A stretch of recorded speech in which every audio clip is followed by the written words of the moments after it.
নমস্কার, আমি সুরঞ্জন। আপনারা দেখছেন ম্যাক্স টিভি এবং ম্যাক্স টেলিভিশন 2। একটা জিনিস আমাদের সবাইকে তাড়া করে বেড়াচ্ছে এবং সেটা যেন থামছেই না। সেটা কিন্তু ক্রমশ জটিলতার দিকে নিয়ে যাচ্ছে। বিষয়টা, সমস্ত বিষয়গুলো জটিল হয়ে যাচ্ছে। জটিল কিছু নয়, বিষয়টা কিন্তু একদম জলের মতো পরিষ্কার। কিন্তু প্রবণতা, যারা ধরুন স্পোর্টস কভার করেন, স্পোর্টস বিশ্লেষণ করেন, খেলাধুলো বিশ্লেষণ করেন, তাদের প্রত্যেকেরই একটা জটিল অঙ্ক তৈরি করার একটা বিষয় আছে। এখন সেই জিনিসটা কিন্তু তাড়া করে বেড়াচ্ছে। তো তাকে নিয়ে প্রতিবেদনটা না করলেও আবার চলছে না, প্রতিবেদনটা করতেই হচ্ছে। গতকালকে এমআই এবং এসের সানরাইজার্স হায়দ্রাবাদের এসআরএইচের খেলা হলো এবং তাতে 523 রান হলো এবং সর্বোপরি এমআই আবার পরাজিত, হেরে গেল। এখন যাকে নিয়ে চর্চা, যিনি বহু চর্চিত অধিনায়ক এমআই দলের, হার্দিক পান্ডিয়া, তিনি গতকালও কিন্তু নানা রকম বিষয় সৃষ্টি করলেন, নানা রকম বিড়ম্বনা তৈরি করলেন এবং যারা তাকে সাদরে অভ্যর্থনা দিয়ে তার শর্ত মেনে এত টাকা খরচা করে তাকে নিয়ে এসছেন, তারা কিন্তু এখন মুম্বাই যে দর্শক, যে ফ্যান বেস, সেই ফ্যান বেসের কাছে তারাও মুখ দেখাতে পারছেন না। রোজই একটা করে মিটিং করতে হচ্ছে। তো বিষয়টা কিরকম? গতকালও যথারীতি টসে জিতে ফিল্ডিং নিলেন হার্দিক পান্ডিয়া এবং গতকালও প্রথম ওভার তিনিই বল করতে এলেন। বুমরাকে নিয়ে এলেন 4 ওভার। 4 ওভারের মাথায় যখন তারা প্রায় 3 ওভারে 43-44 রান করে ফেলেছে, তার মধ্যে ট্র্যাভিস হেডের ক্যাচ মিস হয়ে গেছে। বুমরা নিয়ে এসে 5 রান দিল, তারপর বুমরাকে সরিয়ে নিয়ে আসার পরে বুমরাকে নিয়ে এলো প্রায় 11-12 ওভারে, যখন ওরা 148 রান করে ফেলেছে। তো এই যদি পরিস্থিতি হয়, তাহলে তার এই যে অঙ্গভঙ্গি, তার এই যে কথাবার্তা, তার এই যে, এবং সব থেকে আশ্চর্যের বিষয়, গতকাল পরাজিত হওয়ার পরেও তিনি বলতে চেয়েছেন যেটা আমি দেখলাম মাঠে, সেটা আমার খুব ভালো লেগেছে। এই যে জোর করে হাসা, জোর করে জড়িয়ে ধরা, জোর করে এটা করা, বোঝা যাচ্ছে কিন্তু এটা কিন্তু উইলিংলি নয়, এটা কিন্তু জোর করে করার চেষ্টা হচ্ছে, জোর করে কিছু করার চেষ্টা হচ্ছে। কিন্তু মুম্বাই ফ্যান্সরা মেনে নিচ্ছে না, মুম্বাই ফ্যান্সরা একদমই মেনে নিচ্ছে না, মানে ক্রমশ ক্ষিপ্ত হয়ে উঠছে, কারণ তার কাছে পারফরমেন্সই নেই। যেখানে প্রত্যেকটা প্লেয়ার কালকে 200-র ওপরে তাদের স্ট্রাইক রেট, সেখানে হার্দিকের স্ট্রাইক রেট হচ্ছে 120 এবং অত্যন্ত, মানে এত খারাপ অধিনায়কত্ব কি করে হতে পারে, এটা ভাবার বিষয়। কিরণ পোলার্ড বলছেন যে হার্দিকের কিছু করণীয় নেই, এটা অন্য জায়গা থেকে ডিল হয়। তাহলে হার্দিক কিসের শর্তের উপর নির্ভর করে ডিল হয়? মানে নিজস্বতা নেই। রোহিত শর্মার বেলায় তো রোহিত শর্মা কিছু বললে মে কাপ্তান হুঁ, এই কথাটা এস্টাবলিশ করার চেষ্টা করা হয়, অর্থাৎ রোহিত শর্মার নখের যোগ্য হার্দিক পান্ডিয়া হয়। অনেক বেশি ওভার রেটেড। এই যে বললাম, বিভিন্ন স্পোর্টস চ্যানেল তারা অনেক বেশি ওভার রেটেড করে ফেলেছে। আমি একটা কথা বলেছিলাম, যে গত প্রতিবেদনেও বলেছিলাম, যে একটি স্পোর্টস চ্যানেল, এই ফটোসগুলো তো ভাইরাল হয়েছে। এখন আমাদের ভিডিও ভাইরাল খুব একটা হয় না, কারণ আমাদের ভিডিও আমার প্রচুর দর্শক আছেন, তারা দেখেন, তারা শেয়ার করবেন তাদের যখন ইচ্ছে হবে, স্বাভাবিকভাবেই তাদের ইচ্ছে হলেই তারা শেয়ার করবেন, তা নাহলে তারা করবেন কেন?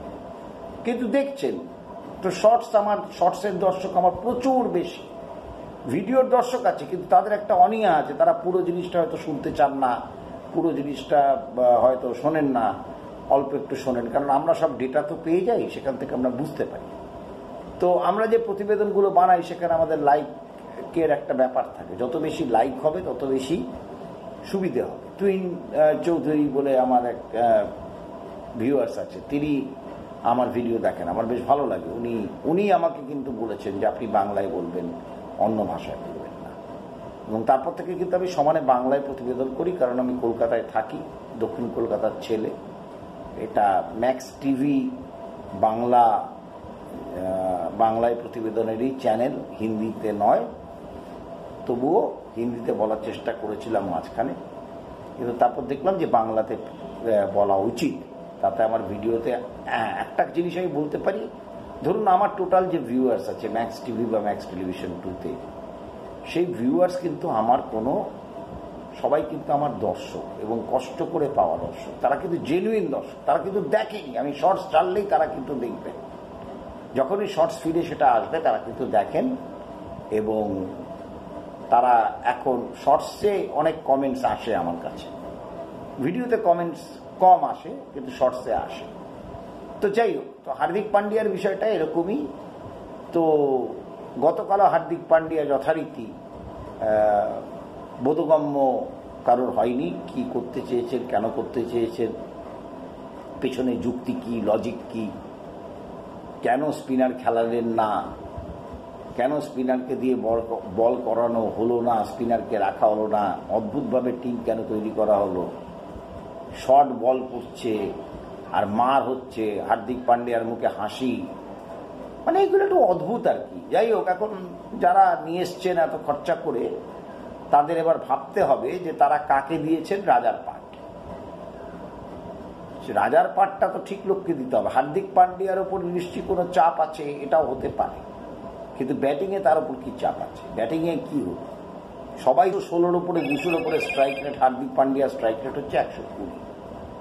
সুতরাং হার্দিক পান্ডিয়া যে ধরনের আচরণ করছে, যে ধরনের ব্যবহার করছে, যে ধরনের শরীরী ভাষা, তাতে হার্দিক পান্ডিয়া এই দ্বিতীয় ম্যাচটাও মুম্বাই ইন্ডিয়ান্স হেরেছে, এবং পরের ম্যাচটা যদি ওয়াংখেড়েতে হারে, এবং ওয়াংখেড়েতে কি ধরনের অভ্যর্থনা হার্দিক পান্ডিয়াকে দেওয়া হবে সেটা নিয়েও আমি কিন্তু খুব সন্দিহান। সুতরাং হার্দিক পান্ডিয়াকে খুব শিগগিরই, মার্ক বাউচারকে খুব শিগগিরই এই জায়গা থেকে নিস্তার পেতে হবে, কারণ আমার যেটা ধারণা সেটা কিন্তু ফ্র্যাঞ্চাইজি এবার খুব কড়া পদক্ষেপ হার্দিক পান্ডিয়া সম্বন্ধে নেবে। কারণ পরপর এই যে দুর্ভাগ্যজনক হার, এবং তারপরেও নিজের না শেখা, আজকে আবার দেখলাম যে বুমরাকেও নাকি গালিগালাজ করছে হার্দিক পান্ডিয়া। মানে কত বড় অডাসিটি, এত বড় অডাসিটিটা হচ্ছে কোথা থেকে? সচিন টেন্ডুলকার কিছু বলছে, সচিন টেন্ডুলকার ক্রিকেটের ভগবানকেই সে পাত্তা দিচ্ছে না। সুতরাং সে কতটা অধিনায়ক থাকবে এই আইপিএল টি20-তে শেষ পর্যন্ত, এটা নিয়েও আমার সন্দেহ আছে। এবং সে আদৌ বিশ্বকাপ টিমে থাকবে কিনা সেটা নিয়েও আমার সন্দেহ আছে, কারণ তার প্রত্যেকটা আচরণ কিন্তু চোখে পড়ার মতো। এবং তিনি ছাড়া ভারতীয় টিম চলবে না, এটা যদি তার মনে হয়ে থাকে তাহলে তিনি খুব ভুল করছেন। আর আমি ব্যক্তিগত স্তরে মনে করি রোহিত শর্মাকে যদি এখন আকাশ আম্বানি থেকে শুরু করে নিকা আম্বানি যেই বলুক অধিনায়কত্ব নেওয়ার জন্যে, গ্রহণ করার জন্যে, রোহিত শর্মা হয়তো অ্যাকসেপ্ট করবেন, কিন্তু আমি হলে অ্যাকসেপ্ট করতাম না, আমি হলে গ্রহণ করতাম না। তরি ডুবে গেছে, যেভাবে আমাকে সরিয়ে দেওয়া হয়েছে সেটাও আমি মেনে নিলাম, কিন্তু একটা ডুবন্ত জাহাজে আমি নতুন করে ডুবতে রাজি নই, কারণ দলটা ছিন্ন ভিন্ন হয়ে আছে। সেই দলটাকে এককাট্টা করা খুব মুশকিল, কারণ দলটা প্রথম থেকেই আমার নিয়ন্ত্রণে ছিল না। যার নিয়ন্ত্রণে ছিল সে এক একটা বেয়াদব তৈরি করেছে, দলের মধ্যে একটা বিভেদ তৈরি করেছে।